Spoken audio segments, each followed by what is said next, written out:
नमस्कार दोस्तों, स्वागत है आपका आप ही के चैनल ग्रीन ट्रेडर में। और कुछ सवाल हैं आपके जो आप कमेंट में लिखते हैं, उनके मैं जवाब देने की कोशिश करूंगा। और कुछ सब तो मैं नहीं कवर कर पाता हूं, बट कुछ वेरी इंपॉर्टेंट, कुछ साइकोलॉजी से रिलेटेड, कुछ थिंकिंग से रिलेटेड, वो सब मैं इसमें जोड़ने की कोशिश करता हूं। तो आपसे रिक्वेस्ट है, अगर आप भी आपका भी व्यू जानना चाहते हैं, किसी स्टॉक के बारे में जानना चाहते हैं, तो कमेंट बॉक्स में लिखिए। मैं हफ्ते में एक बार ये वीडियो बनाने की कोशिश करता हूँ जिसमें आपका सवाल मैं पिक कर सकता हूँ, अगर वो सचमुच में अच्छा हो कि भाई इन्फोसिस क्या लगता है, इन्फोसिस का सपोर्ट क्या है, इसका कुछ क्या रेजिस्टेंस है, आपका 3 महीने के लिए क्या व्यू है किसी स्टॉक में, लॉन्ग टर्म के लिए आप कुछ जानना चाहते हैं, तो आप ऐसे वहाँ पे अच्छे क्वेश्चन पूछ सकते हैं जिनका मैं अपने लेवल से जवाब देने की कोशिश करूँगा। तो इस हफ्ते लास्ट 7-8 दिन में मैंने कुछ कमेंट चुने हैं, उनके जवाब देने की मैं कोशिश करता हूँ। आइए सबसे पहले देखते हैं। ये अमित है, कोई पूरा प्योर जुआ है, big players call put index stock future cash में करते हैं और किसी साइड का प्रॉफिट पहले लेंगे, कोई नहीं जानता। लास्ट 3 डेज से डाउ अप रहा है और निफ्टी ने रेड कैंडल। देखिए, ये सब चीज़ें चलती रहती है मार्केट में, इसमें कोई दो राय नहीं है। एंड अपना मार्केट बहुत मैन्युपुलेटेड मार्केट है, पर अगर आप इसको पूरा जुआ लेके सोचते हैं तो फिर आप हमेशा लॉस ही करेंगे। आप कभी पैसे नहीं अर्न कर सकते। जो जो लोग, और ये जुआ पता है कब सोचता है इंसान, जब वो हार जाता है। अगर उसका प्रॉफिट आ रहा है तो सोचेगा कि हाँ, मैंने सही स्टॉप लॉस लगाया, मैंने सही ट्रेड किया तो मुझे प्रॉफिट हुआ। अगर ठुक गया, स्टॉप लॉस नहीं माना, तो जुआ है भाई। ठीक है, या उसने पुट ले रखी है, मार्केट ऊपर जा रहा है तो उसके लिए जुआ ही है। तो सबसे पहले अगर आपकी थिंकिंग ये है, ये जो भी है अमित, मैं इन जिसकी भी है सवाल कहीं से रिलेटेड कि स्टॉक मार्केट जुआ है और फिर भी ट्रेडिंग करता है, तो भैया जुआ किसी का ना हुआ, वो लॉस ही लेगा। ठीक है, आप इसको as a learning, as a mathematics समझ के, कुछ फॉर्मूले फाइंड आउट करके डिसिप्लिन में रहते हुए कुछ कर सकते हैं तो ही ट्रेडिंग करिए, अदरवाइज इन्वेस्टमेंट करिए। और जुआ ना सोचिए इस चीज़ को, क्योंकि जुए में इंसान हारता ही है, आप हमेशा लॉस ही लेंगे। ठीक है, अगला क्वेश्चन है, सॉरी न्यू एटीएच बहुत दूर है, मुश्किल है, 18,100 18,200 मैक्सिमम, फिर भी बैंक निफ्टी ऑलरेडी ये सब। देखिए, मुश्किल है, उसमें कोई दो राय नहीं है। 3 बार 18,000 के पास आया है, वहाँ से एक बार हर हमेशा गिर गया, 18,350 से गिरा, 18,000 क्या कहते हैं 114 से गिरा, और लास्ट टाइम भी वहाँ से गिरा, तब दोबारा 18,000 के ऊपर इस बार होल्ड कर रहा है। तो देखते हैं क्रॉस होता है कि नहीं होता है। जोगनू पात्रा जी हैं ये, जो 17,200 से 16,000 बोल रहे थे, और इन्होंने कहा था कि मैं गुमराह कर रहा हूँ तेज़ी बोल के, मार्केट 18,180 आ गया है। ठीक है, चलिए।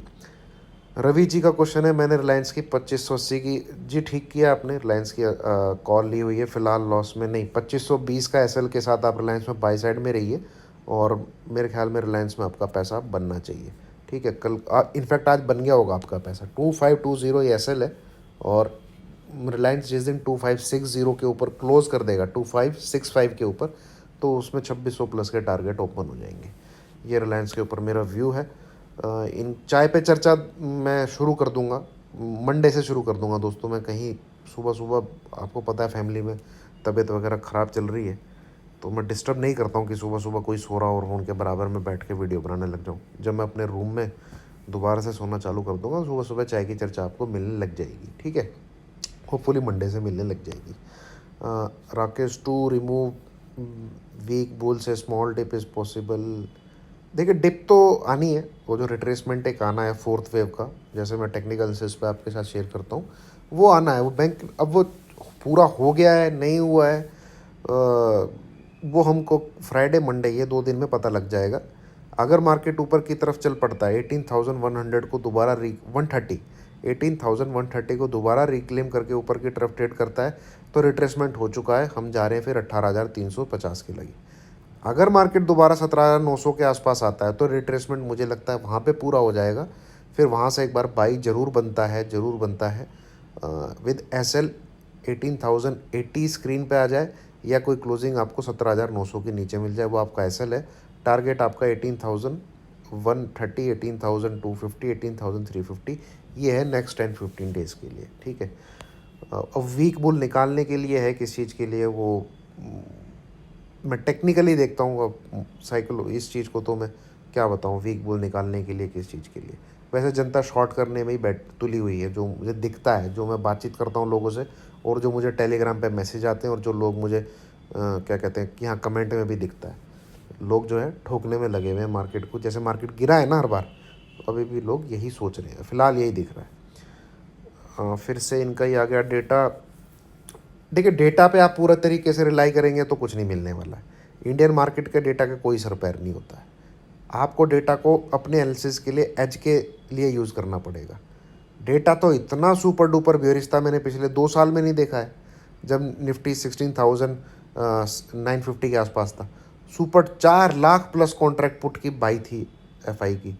4 लाख प्लस कॉन्ट्रैक्ट राइटिंग में थे पुट के, क्लाइंट के। तो अब किसको वेटेज दोगे, क्लाइंट को दोगे, क्या कहते हैं, एफआई को दोगे? एफआई को दोगे सिंपल। जो मेरी रीडिंग है, मुझे देखिए, क्लाइंट मार्केट मूव नहीं कर सकता। जो जो यूट्यूबर जो जो आपको ये बोलता है वो गलत बोलता है। अपने यहाँ पे क्लाइंट का पार्टिसिपेशन कितना है? सिर्फ 2 से 3%, वो भी सब ट्रेडिंग नहीं करते हैं, बहुत कम। यूएस में ये पार्टिसिपेशन उनकी टोटल पॉपुलेशन के 40% के अराउंड है। वहाँ मार्केट एफआईज और क्या कहते हैं, जो उधर के बड़े फंड हाउसेज हैं वो चला रहे हैं। वहाँ उनकी पॉपुलेशन का 30-40% जो है वो मार्केट को नहीं कर पाता। हमारे यहाँ का रिटेलर कर लेगा? नॉट पॉसिबल भाई। देखिए, अब कोई बड़ा फंड हाउस किसी रिटेलर का क्लाइंट लेके ओपन करे, पोजीशन बनाए, अरे भाई आराम से कर सकता, कौन रोक रहा है उसको? बड़े बड़े जो डीआईज हैं, क्या ये रिटेलर के अकाउंट ओपन नहीं कर सकते? कौन रोक रहा है? ठीक है, चलाते मार्केट यही है, F eyes D eyes proprietary desk, client market नहीं चलाता है। बात यह है कि वहाँ पोजीशन मैनिपुलेट करने वाली किसने बनाई हुई है। तो सीधी सी बात है, उसका इलाज एक ही है, आप उसको देखिए, but immediate support and resistance को मार्क करिए डेटा के बेस पर, अगर आप ट्रेडिंग करना चाहते हैं, जो मैं हमेशा बताता हूँ। डेटा तो आ गया, बट डेटा को प्ले करना आना चाहिए। डेटा तो दुनिया देखती है, ठीक है, और उसके ऊपर उसको सोच के ही उसके ऊपर बैठ जाना, उसी के हिसाब से ट्रेड करना, तो मार्केट आपको गेट आउट बोल देगा, ठीक है, इजीली गेट आउट बोल देगा। टारगेट नेक्स्ट वीक का देखिए 40,800 अगर ब्रेक नहीं होता है, 40,800 नहीं ब्रेक होता है नेक्स्ट 5 डेज़ में, तो मुझे लग रहा है हम 41,800 तक ईजिली जा सकते हैं। 41,600, 41,800 तक हम लोग आराम से जा सकते हैं, ठीक है। तो नीचे मिलता है 40,800 के आसपास, एक बार बाई करने का ही सोचना चाहिए। वहीं से ऊपर के टारगेट आपको देखने को मिल सकते हैं, नहीं तो बैंक निफ्टी है तो ऊपर ही। डॉलर इंडेक्स ऊपर है, बॉन्ड बिल्कुल ऊपर है। ये तो जब भी ऊपर थे, जब निफ्टी 16,950 था, तब भी तो ऊपर थे, ठीक है, ऊपर हैं फंडामेंटली के तौर पे। देखिए वहाँ पे बॉन्ड पे जो इंटरेस्ट मिल रहा है, मतलब आप 100 रुपये डालो तो 4-4.5 रुपये आपको वहाँ मिल रहे हैं।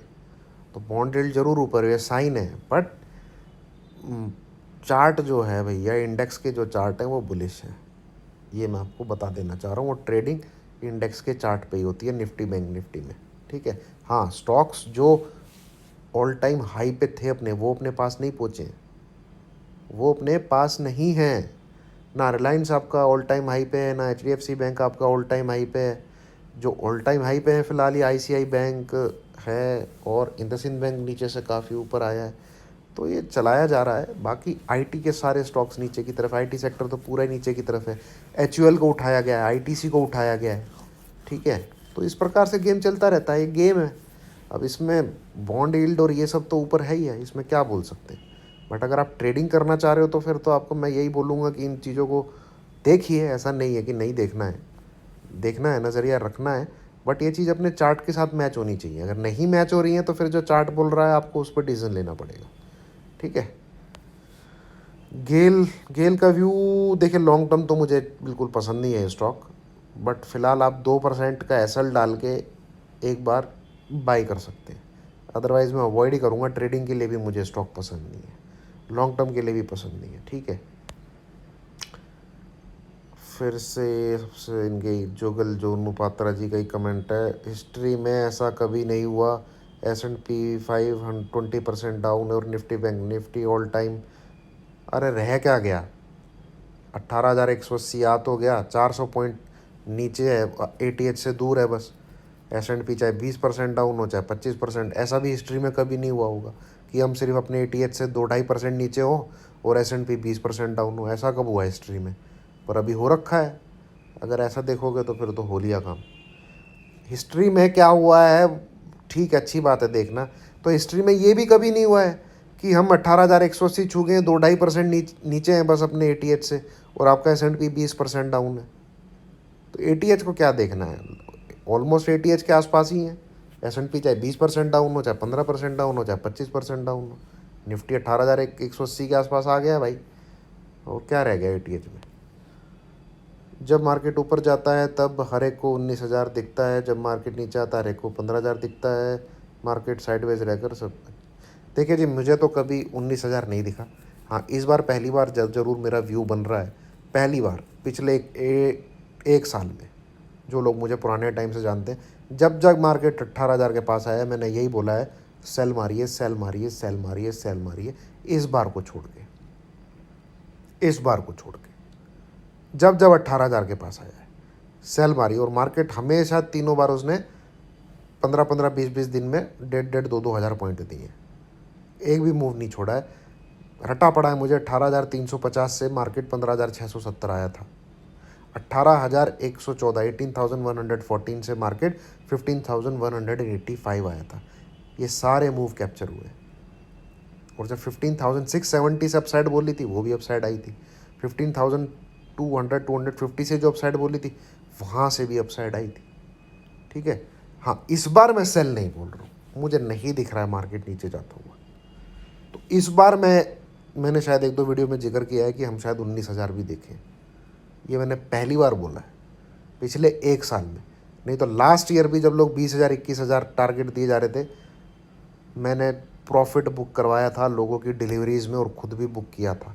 8-9 लाख रुपए बुक किए थे मैंने, जो मेरी डिलीवरीज़ मैंने उठा के रखी थी। ठीक है।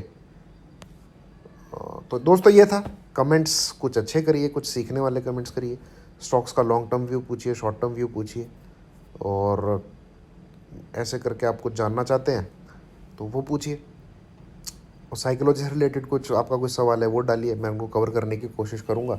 और चाहते हैं चीज़ कंटिन्यू रहे तो वीडियो को लाइक कीजिए, शेयर कीजिए, चैनल को सब्सक्राइब कीजिए, और होप ट्रेडिंग सीखें आप लोग, पैसा बनाएं आप लोग। ठीक है। Thank you very much.